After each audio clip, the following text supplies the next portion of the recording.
everyone's Beth Sager, and today in our Lex Local, I'm very intrigued. We have Nicole Kwitkin with Nunches. Yes. So, tell me about your business. Okay.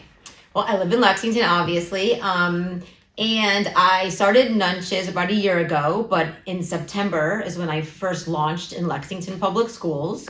So Nunches are gluten-free and top 9 allergen-free, ready to eat lunch kits for kids. So I work exclusively with schools because I felt that getting into school systems would be the place where these lunches could have the biggest impact. Mm-hmm. All kids go to school for the most part, and they all partake in lunch at school. And with Massachusetts putting into place free school meals as of 2023, permanent free school meals, I wanted kids with food allergies or celiac disease to benefit from those free school meals as well, just like kids who don't have dietary restrictions, as they call them. Okay. So it provides financial relief for their families because now they can have a lunch at school that their parents don't have to pay for. Well, what did they used to do before? For food allergens, yes. It's still in process. It's still happening. Okay.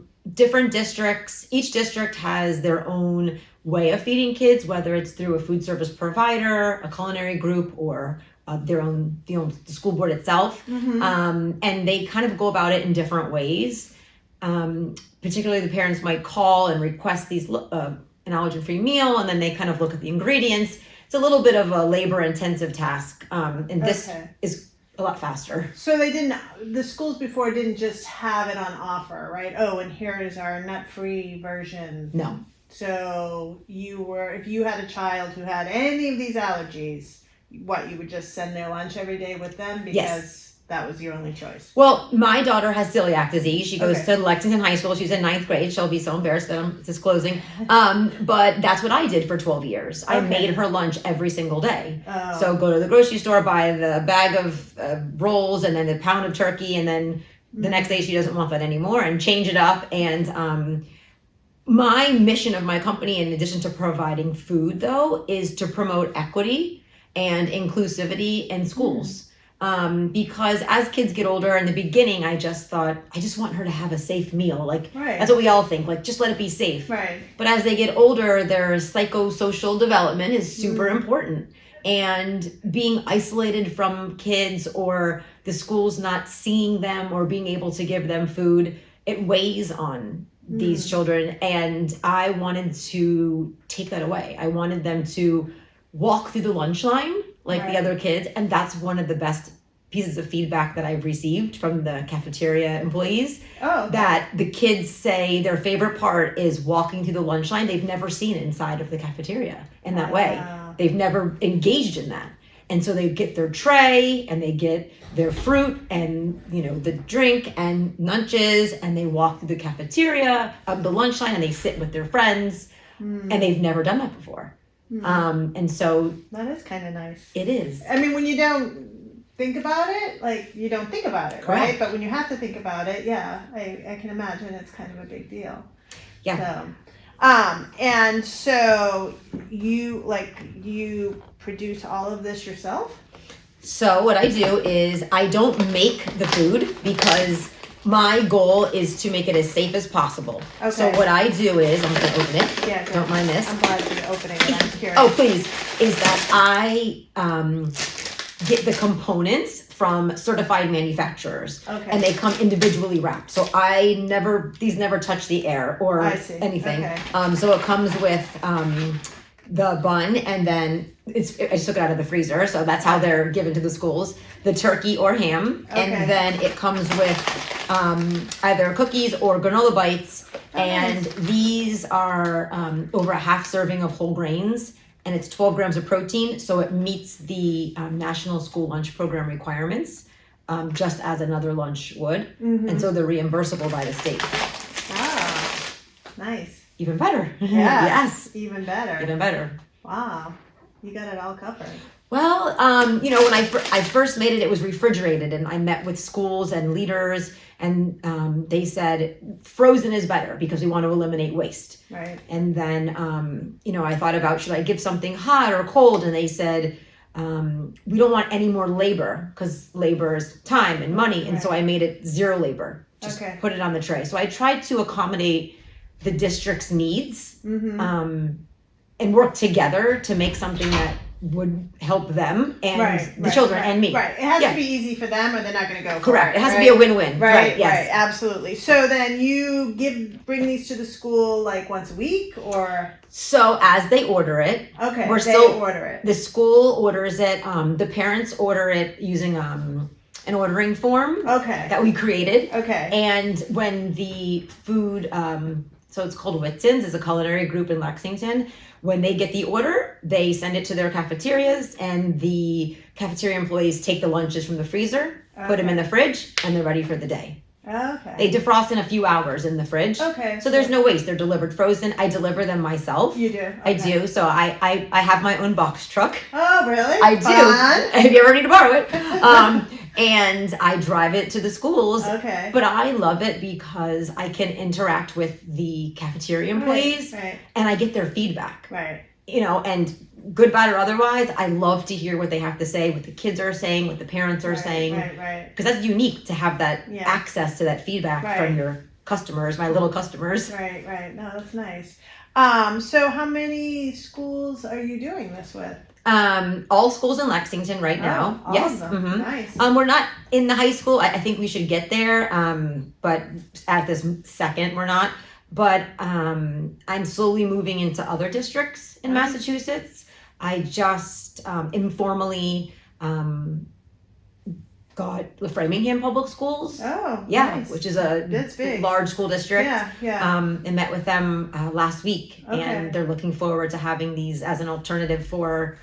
Because it's just sort of a little paperwork and a little effort by the cafeteria people to pull it out, but not really any effort. But the schools aren't paying anything for it, or it's probably cheaper then. Well, it's not cheaper only because allergen-free food and gluten-free food, if you've ever purchased it, the average is about 180% markup for the bread and the products. Right. But, with the free meals that was put into place, the schools have a budget that can meet the requirements for purchasing this food for kids. And a lot of these children are on 504 plans, and they have dietary restrictions, and so the state actually needs to meet their needs because. Right. Well, I'm just curious about that. I'm surprised that the school districts don't have to meet the needs of dietary restrictions, that they can just say, oh no, just bring your own lunch, like we're not going to deal with you. Well, they do need to, and I think that it's happening now. Just became free meals in 2023, I think. And so, or the universal free permanent, right? After COVID. And they do, and districts do, they do it in their own way. There's no standard operating procedure across the state for how you meet the needs of these children, because each district has a different way of feeding kids. For example, I spoke to Boston Public Schools today. We had a great conversation, and they use, they outsource through a company called City Fresh. And so they don't have kitchens in 800 schools. I think they said they have 10 kitchens in 10 schools. They don't have a way of heating food or making food. So they have to outsource. So that's their path to feeding kids. Ours is within the schools through an outsourced company. Framingham comes from the city of Framingham. So there's no standard across. And so each one does it differently, I guess you could say. Right. But all of them could use this. Yes, I believe. Yeah. Like, none of them have this in place. No. Where they're like, oh, don't worry, we've got the gluten-free blah blah blah here on the side. Don't worry. No, it's an effort. It's definitely an effort in terms of looking at the ingredients and outsourcing the products. Right. And then finding what's available. Communicating with parents. This is one step. Right. I'm hungry. Right. Here you go. That's good stuff. Yeah. And it's a cute package. Thank you. Yeah, I like the packaging. Thank you. And, you know, it's convenient, right? It doesn't take up a ton of space It doesn't. for the cafeteria workers and all of that. Yes. So. To make it a meal, the school offers the child a fruit, so they can offer them, you know, a piece of fruit, which is better than putting something inside the box because then it's fresh fruit, right? Yeah. Also, it keeps the cost of this even lower because Right. they're buying less, and the school's provided with fruit Right. for the government and et cetera, so they want that piece. And then the school's supposed to offer a dairy as well, although if you're dairy free, Right. you can't, Right. but a drink. A drink, So okay. those things together make it a complete meal. Nice. Yeah. You must be very proud of yourself.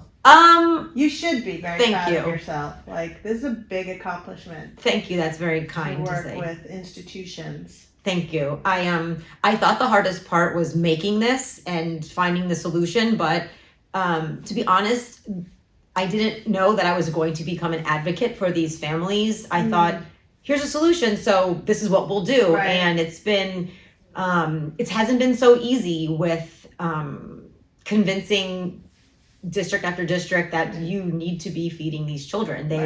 They should be benefiting from free school meals, from being equitable, making an inclusive environment. There are things that I have a child that has dietary restrictions, so I've experienced this for 12 years. Right. And I know every parent who is in my shoes, it's an understanding. But if you're not in that situation, you might just say, well, just bring your lunch, you know? Yeah. What's the big deal? But it is, like you said, it is Oh, it would be a big deal if I had to make a lunch every day. That's the other, like, that would be a big deal. that's the other part, you know? I mean, on a Sunday, parents like me are just like parents like everyone else, like, oh, I forgot to go to the grocery store, Right. or I thought I had turkey, I don't, Right. and then what do I do? And I can't just say, buy lunch. get at school. Yeah, It's just eat at school, no big deal. Yeah. I have to think about what I'm going to do and plan, and having this takes that off of families, which I think is, for me, a huge thing as well. Yeah, no, I would think that would be one of the biggest things. Right, yeah. Like, yeah. So, yeah. Free, healthy, Right. you know.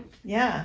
Meals. Yeah. So, well, thank you. Oh my gosh, thank you. Very interesting. Well- I knew it would be. Oh, well, thank you. I mean, I appreciate you speaking Yeah. with me, and, you know, I just, I do, it's a lot of work, just like any business is like a roller coaster, I'm sure, every day. Right. Completely Right. unpredictable. Right.